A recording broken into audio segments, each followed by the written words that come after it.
I see the most exciting opportunity for 2023 is silver. Okay, I've been pounding the table for quite a few months. We talked about before the show. Silver Institute finally, about a few weeks ago, announced that this year the deficit of silver deficit will be highest, one of the highest in history. I was there. Actually, I still challenge their finding. I think they're still too conservative, but it's good. It's on the right direction.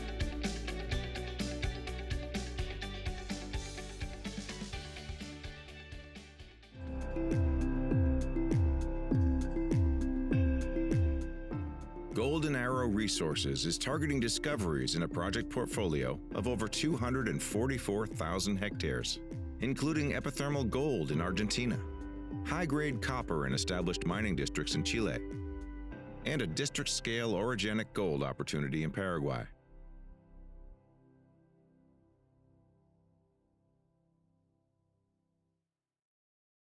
Hey everyone, this is Rob Kientz with Stock Pulse Inside the Markets. We have a very special guest today. Is Chen Lin from Chen Picks. Chen, how are you doing today?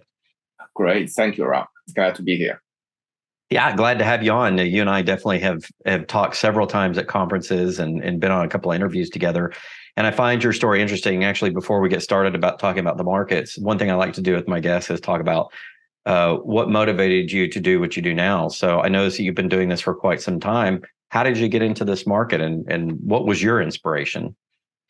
Oh, I originally engineer doing my consulting, have a consulting business, and I do investment on the side. That's over 20 years ago, and then found it more attractive in investment, and seems to be more profitable. Mm-hmm. And so I basically, quit my consulting job and become a full-time investment, running my family portfolio, and also write a newsletter on the side and called chenpicks.com.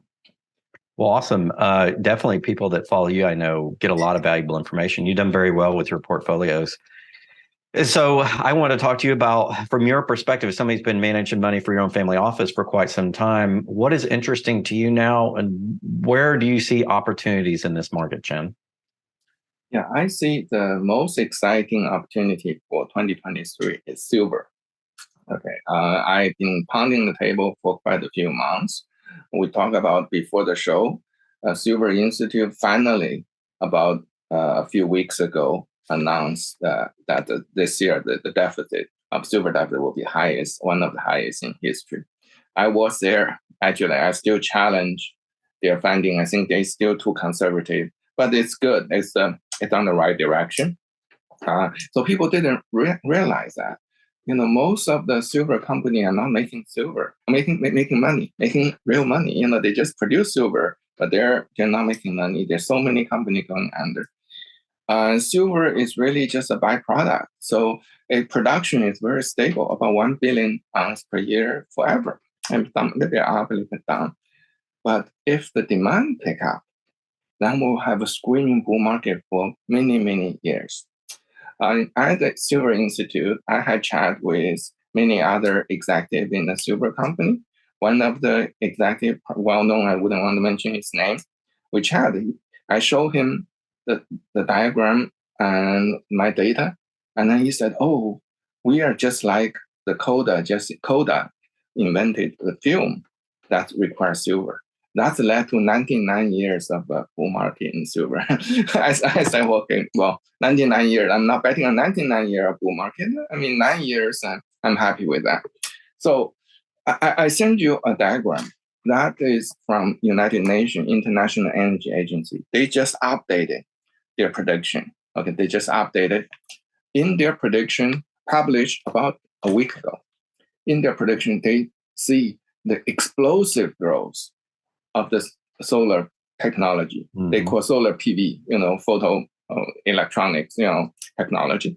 Explosive growth, okay? It will take over the wind, take over the coal, take over natural gas, and by 2027, only a little bit over 4 years from now, it will be the largest energy source on Earth.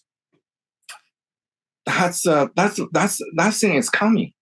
It's just like an electrical car. When Tesla got an electrical car, and then suddenly the technology start mature, people love it, and they have a boom.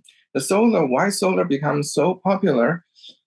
You can say, oh, it's subsidy. No, it's not just because subsidy. Even without subsidy, I saw the data. Okay, there are subsidized in the United States, Canada, and Europe, as well as China, they subsidize solar. But there are other countries that don't subsidize solar, but still solar is worthwhile.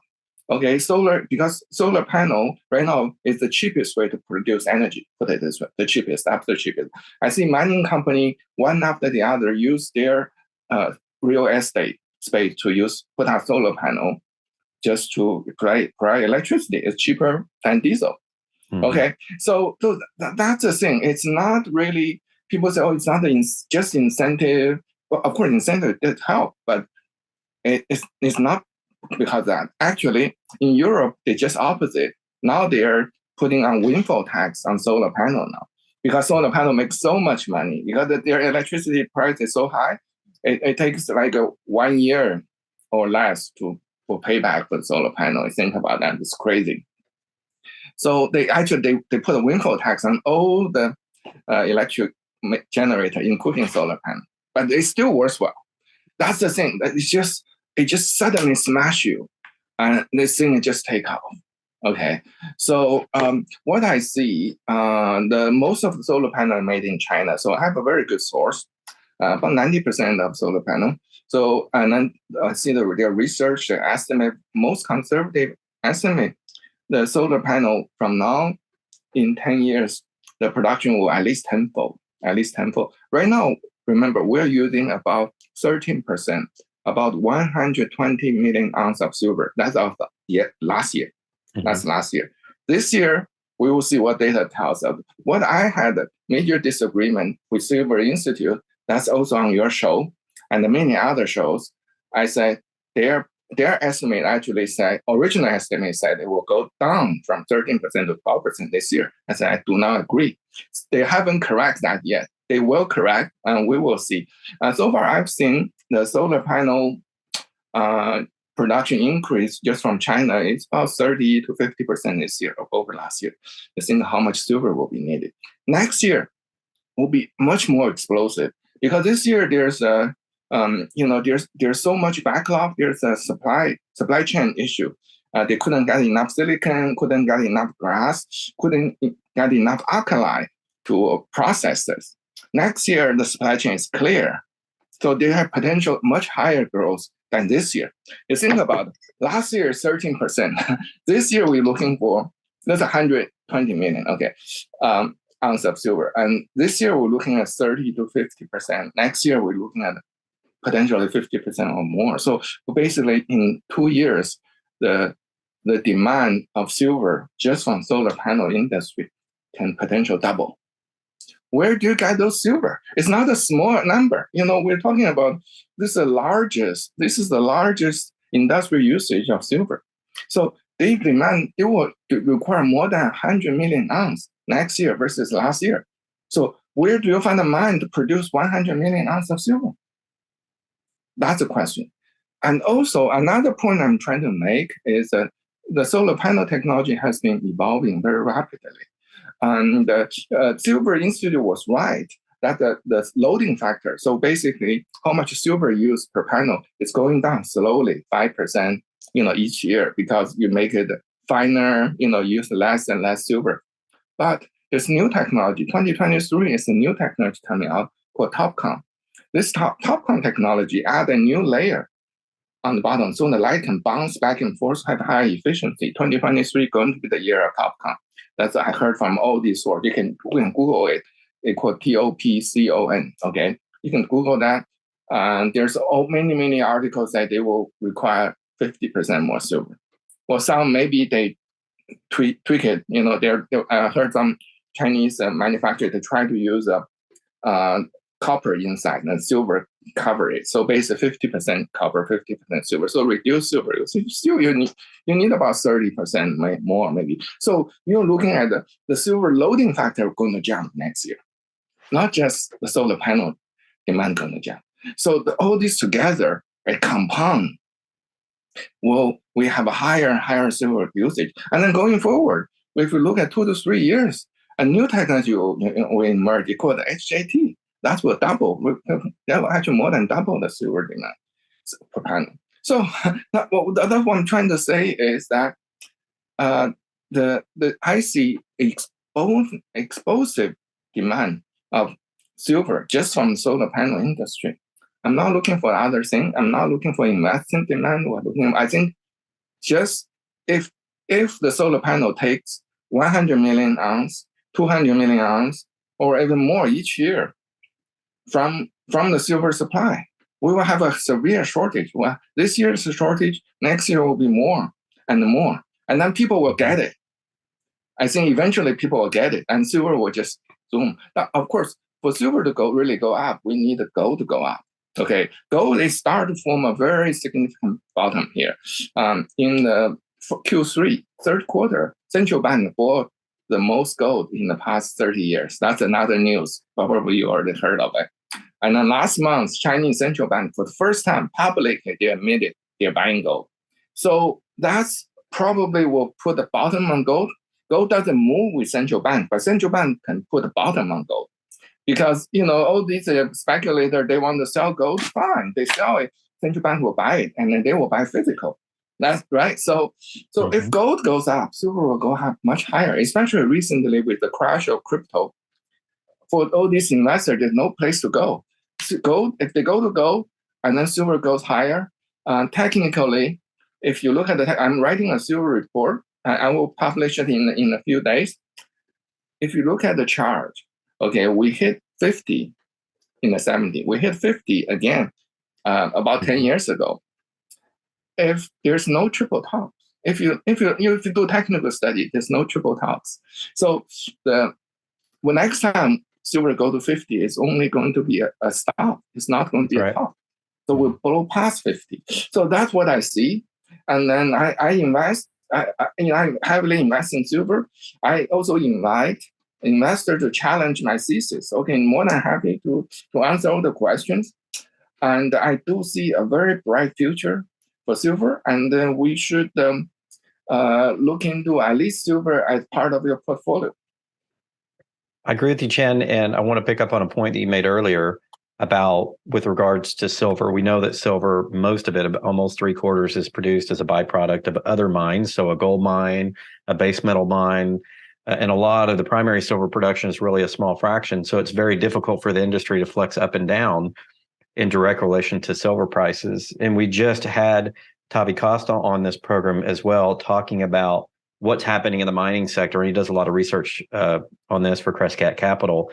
And a lot of what's happening in the last 10, 12 years, we have not had the money come into the junior mining space or the exploration space to increase those primary silver mines. And according to his data, what's happening is a lot of the money being earned right now by the gold miners, because gold miners are making a lot of money.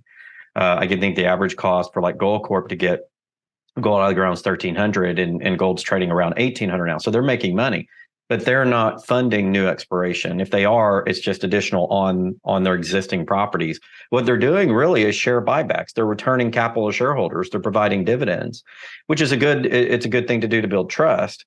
But Chen, they're not putting that into CapEx. So where does that leave us in the industry if we're not putting that money into new development? That's very, very good question. Very good point. Tavi is a good friend of mine. We chat last time we met. We chat about silver together. So the thing is exactly, though the money is not recycled back to exploration. It's not back to supporting the growth of the industry. So something's going to happen. The commodity price can potentially go very high. That will encourage exploration. That's one way out. Right? Especially for silver. I mean, talk about gold. The gold miners are making money. Silver miners are not making money. Only a handful of silver miners, primary silver producers. We know that. We can count our fingers. 1, 2, 3. They're really making money. So most of silver mine are not making money at $20 silver. So when the demand, that's what I'm looking for, is outside demand. When the demand pick up, and then there's no supply response, then this will just take off, like lithium did 7 years ago. Yeah. So you were talking about triple tops. There's no triple top. So let's go back to that for a moment. you're talking long term on a silver chart. We've hit 50 twice. Typically, you don't triple top, you go through. Kind of explain that concept a little bit for some of our viewers who might not be super, don't understand technical analysis as much. What does that actually mean? Oh, actually, Tavi, Crescat has a very good chart. I'm happy to send it to you. You can share, maybe put it there. So what it does, it technically, okay, there's a commodity or all the others, there's a double top, right? Mm-hmm. Double top. The third time it goes there, usually, it either not go there. If hit there, usually it's just only become a stop. There's a historically, all these data show there's no triple tops. So 50 has been lined on the sun. They hit 50 twice. And you can see silver is going like this, cup and handle.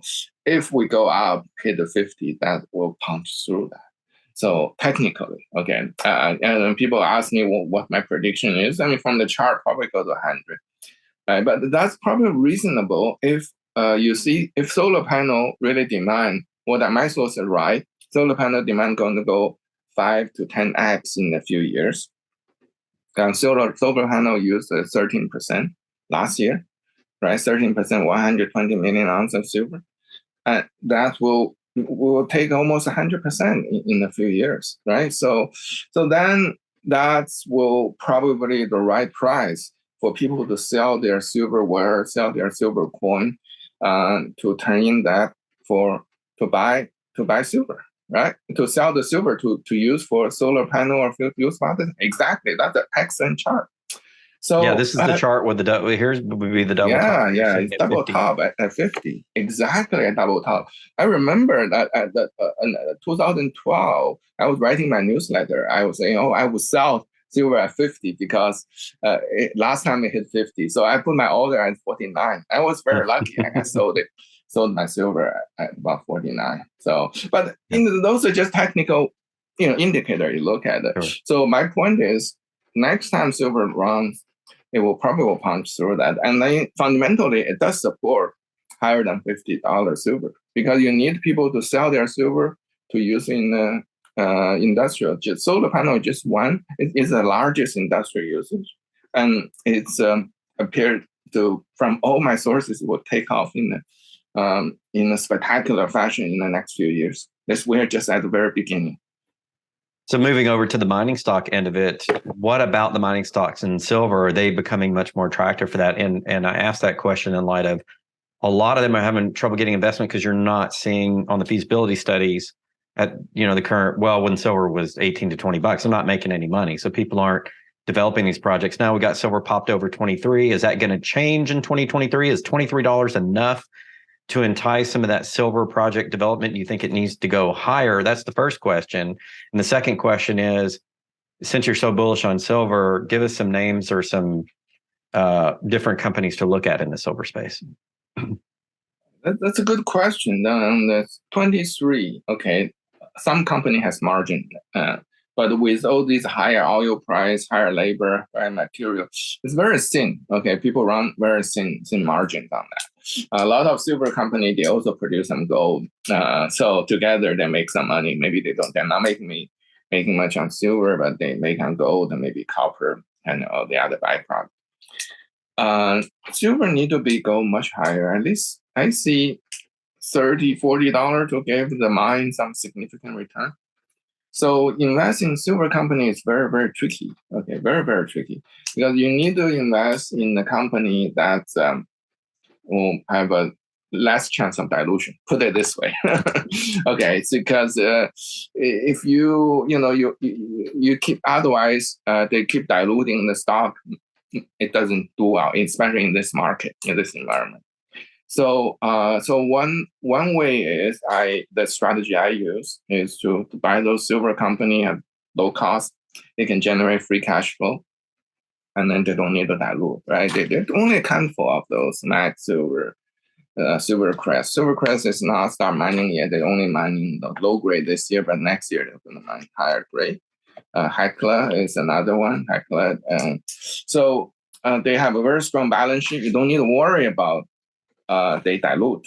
Okay, for the company, they are marginal. They may dilute usually That's why I have a newsletter service. I tell my subscriber when to get in, right? So you want to wait until they do a major financing or the dilution is behind it. Then you can have a runway, maybe 6 to 12 months before the next potential dilution. But hopefully, if silver takes off, our company will operate well. You can, you get a higher price. And then those companies tend to be quite cheap. So when they can run much faster than those bigger ones. And there'll be also silver miner index SILV, and you can, I like the junior one. You can take a look. So those are some just for investment advice. What do you think about the indexes, the GDX, GDXJ, and any of those indexes? Would you invest in those, or are you more inclined to invest in individual equities? I more inclined individual, but for those who don't have a bandwidth to look at the individual, you can invest in the minor ETF, right? So, but minor ETF, you have to know it's a potluck. Sometimes, for example, Russian invaded Ukraine, the silver miner crashed, but silver miner junior didn't. Why? Because silver miner ETF have this company, one of the biggest silver company called Polymetal. That stock went down more than 90% because of this sanctions and related. So the stuff. So that ETF one day dropped 5%, and then they drop a lot because of this. They have to write off all these this mining company. For example, they have to sell it before the March 31st, right, the end of the quarter. So they show they're clean. So actually, I did the opposite. I tell my subscriber we buy it. So we bought a bunch of that before they were halted. Before they allowed it to trade. So allow all these ETF to sell. After they finish selling, they halted. But it's good. We got the share. 90%, more than 90% down. So they're probably going to pay dividend. So, which is very nice. Actually, it will be a good investment. Looks like I cannot trade anymore. But that's it. That's why you say, those stock picking does make sense in this industry. Okay, so we talked a lot about silver, the bullish case for EV, and everything, every other use for silver. Mm-hmm. What else are you interested in outside of silver? Any other areas of the mining sector that you think could benefit your readers for 2023? One thing I mentioned is gold, right? I think gold has its place. Okay, gold is already proven by this recession, this correction, that gold is a store of value, especially with this Russian war to Ukraine. I kind of feel the Chinese government will be uneasy about their reserve after watching what happened with Russians. And they did. So they start buying gold. I mean, China has like 3 trillion foreign reserve, 3 trillion. Their gold is so tiny. They just need to move maybe 1% into gold. That gold price will just, will jump. So that's one of and then any country that potentially have hostile to the United States, even including countries like Saudi Arabia or the other, they could have some disagreement with the United States, but they probably want some gold there, and then they want physical gold in their own vault, stored in their own capital, not in New York, right? Not in Baltimore. So that will be the theme for years to come, for decades to come. So I think gold is a store of value. I like gold. I also like copper. Copper is something very, very interesting, because if you look at there's IAE report, I talk about in my on my presentation that the copper the solar panel will take about 10%, almost nothing, from nothing to 10% of the worldwide copper. But the biggest is a little metal called tellurium. Tellurium actually, according to the IAE, that will take more than 100% of. That means the current production is not enough to support the solar panel industry.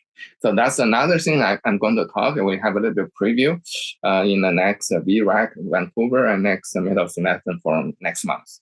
So that's another metal I think is very promising for tellurium. Well, so you want to invest before it become popular, right? Before it's talking on CNBC. What were the main uses of that last metal that you mentioned? In solar panel.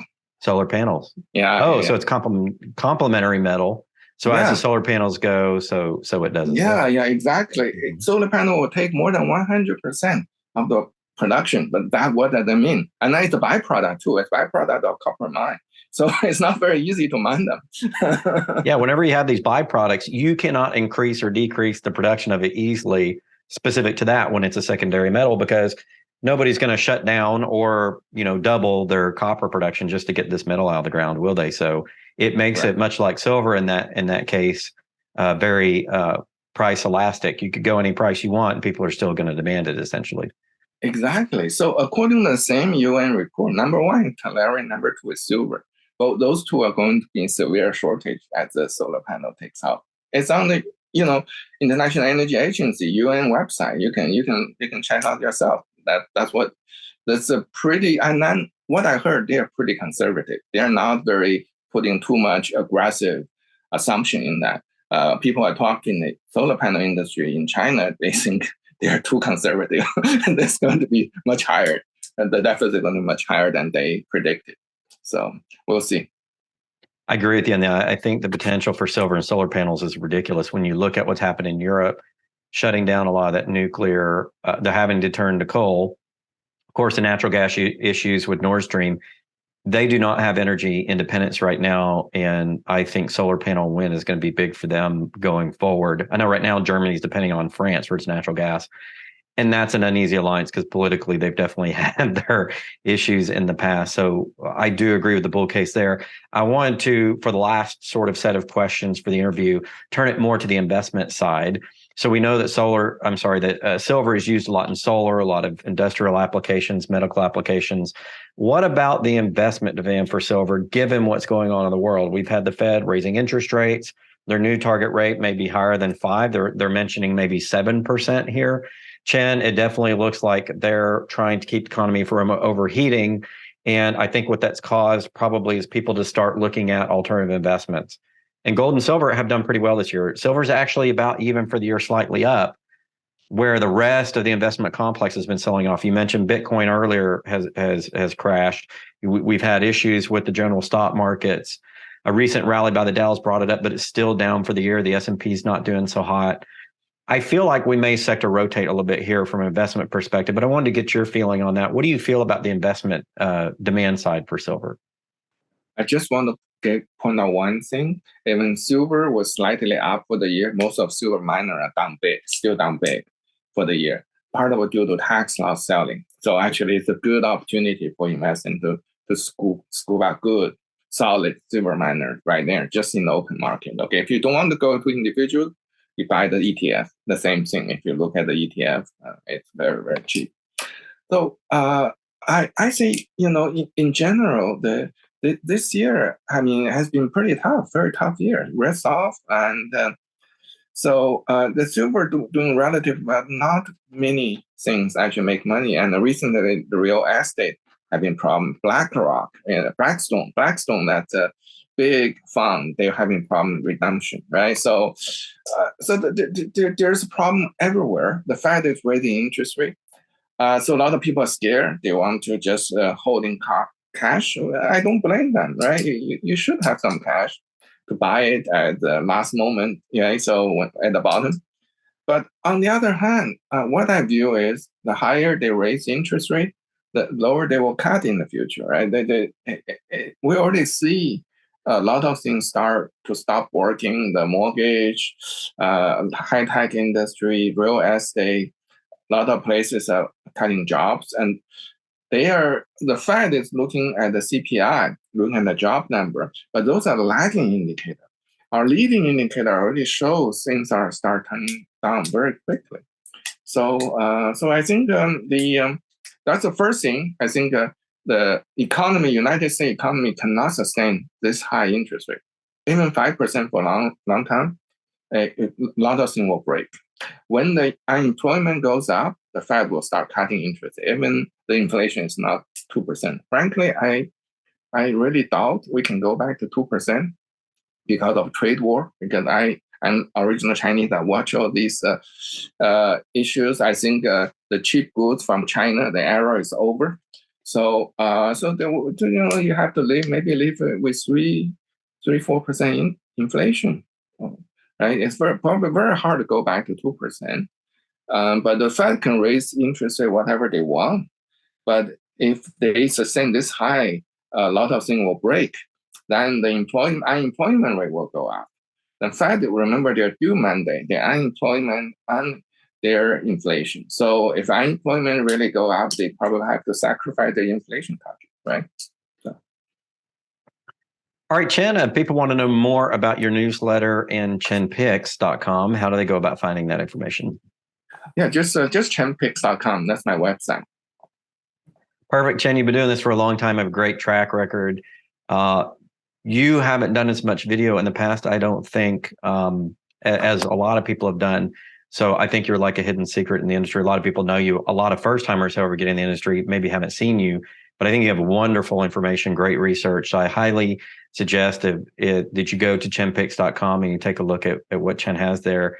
Great job on the mining stocks, and also your opinions on the macro seem to be spot on. So thanks, Chen, for joining the program on Inside the Markets. We appreciate you. Thank you, Rob. Glad to be here.